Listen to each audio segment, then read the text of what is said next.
Welcome, this is Master Prophet Noel teaching you The Laws of Creation, Keys to Success, Volume 1 and 2 CD set.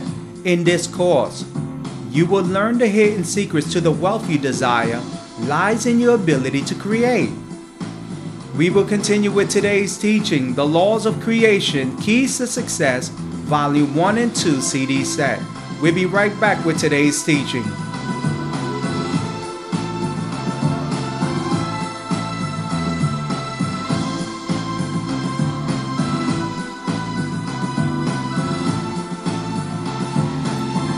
The Laws of Creation, Keys to Success. Number 1. Creation will free you from the rise of economic slavery. The mind of economic slavery is on the rise in America.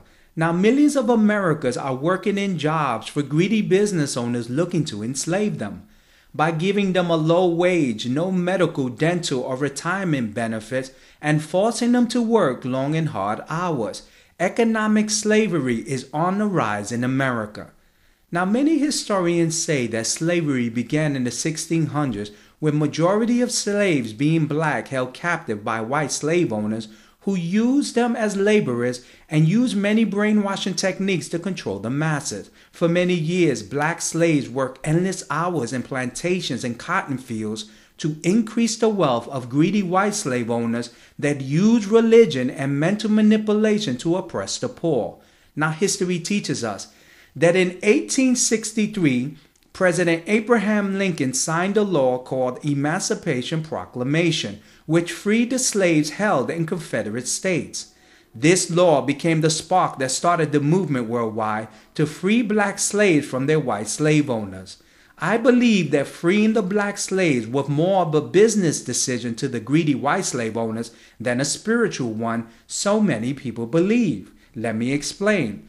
In the 1800s, many greedy white slave owners began to unite and speak of the difficulty caused of maintaining slaves. Each slave must be fed, clothed, and provided medical assistance to maintain a steady worker that could generate their owner wealth. The cost of maintaining a slave was high, and the dangers of runaways was even higher. In this meeting, these powerful white slave owners realized that the concept of slavery must be changed in order for the wealthy to be competitive to growing competition worldwide. The wealthy white slave owners agreed to free the slaves with a hidden agenda of enslaving them again without the high cost of feeding them, clothing them, and providing medical and dental assistance. They introduced a new form of slavery called economic slavery. Think about it. Every time you work at a job that does not want to provide you medical, dental, and retirement benefits or vacation time, forcing you to work hard hours for low pay, remember this teaching. Economic slavery is on the rise in America. Now listen to this prophecy I gave to this caller that revealed the creation of a book that he would bring forth and the results of that prophecy. Listen closely to this prophecy. What the word of the prophet will say, Jesse, is that God is going to start moving you to make powerful decisions. This is going to be a year of decisions where it's going to be between you and God. And I want you to make a decision because God is going to start to plant some things in your heart that you need to follow up with that maybe not everyone in your family is going to understand. They're not going to really appreciate, but you need to follow the unction of God that has in your heart.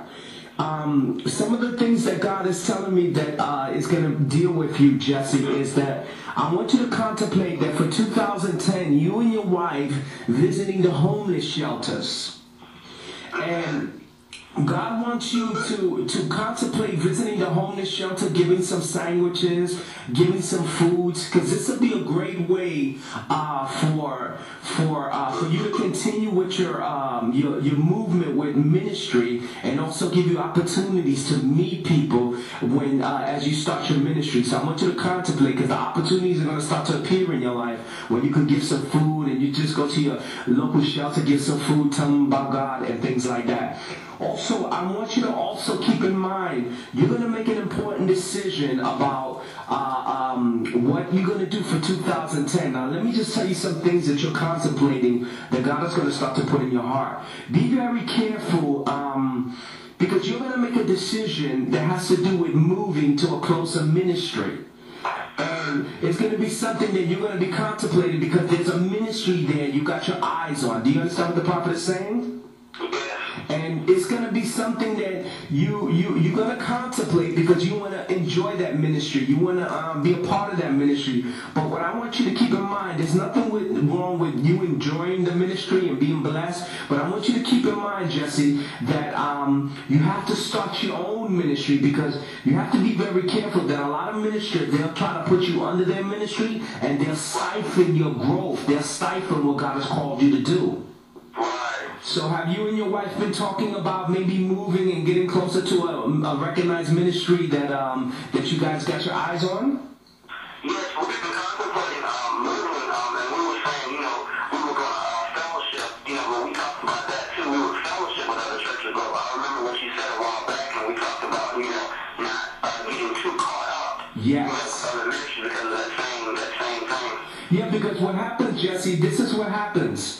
When ministers see your giftedness, when they see your potential, what they'll do is they'll bring you into their ministry and they'll siphon your growth. They'll stagnate the gifts and your abilities. And I've seen this happen to many, many people. That's why I try to tell people that you can enjoy other people's ministries, but you have to grow. You have to start your own. Because I got a guy. Let me give you an example. I got a guy named Danny that started with me when I first started my ministry. And I prophesied to him that he needed to get out of this certain church. He didn't want to listen to me. He said, no, prophet, they're going to make me a minister. They're going to ordain me. And I kept telling him that that's not their intention. Their intention is just to keep you to sit down and you to come pay tithes. Right, exactly. And let me tell you, several years later, Jesse, I just saw him the other day, and he's still stuck in the same place. And the first thing I asked him was, are you in ministry yet? Do you have your ordination? And he tells me, prophet, he's still at the same place. Wow. And we don't want that for you. We want you to take over the world, you and your wife, and we want you guys to make some decisions. Now, God is going to start to put in your heart, Jesse, 1 year. God, you're going to start to see that God is going to make a commitment to you that he's asking 1 year from you, Jesse, 1 year. And in this year of 2010, you have to give him this 1 year so that you can see the movement of God in your life. Because what God is going to do, Jesse, he's going to start to move you to do other things. I know you have plans for 2010.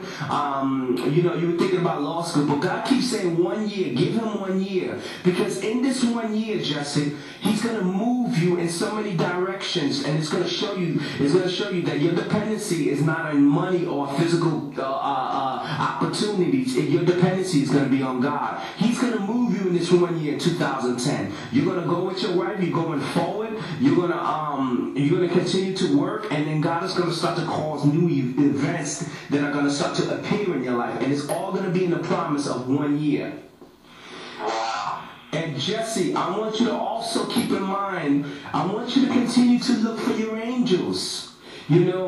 Your angels are gonna, as I was praying for you, your angels keep dealing with me that you need to continue to connect. You need to continue to connect because you're desiring them and they're desiring you, and you need to continue to learn. You need to continue to grow because you're gonna operate your ministry, and you're gonna be like a crossing over, like a Van Prague, and you want to continue to connect with your angels and be sensitive so that when you're standing in front of people, you can operate in that gift. Do you have any questions for the prophet? Wow, that's it's funny you mentioned the thing about the homeless shelter because I had to go for work purposes. I had to go and deliver food to the homeless shelter. But 4 times in 1 week, the battered women's shelter. Beautiful. During the Thanksgiving holidays, and me, the owner got to talking, and I got to meet some of the people. So beautiful. And I mean, about the moving situation, that's so true because my wife and I were getting ready to move to Atlanta. Yes. At the end of this month, and the Lord's really been dealing with me about the prophetic. I mean, I'm having dreams when you prophesied to me a while back that it was going to start dealing with me. Yes.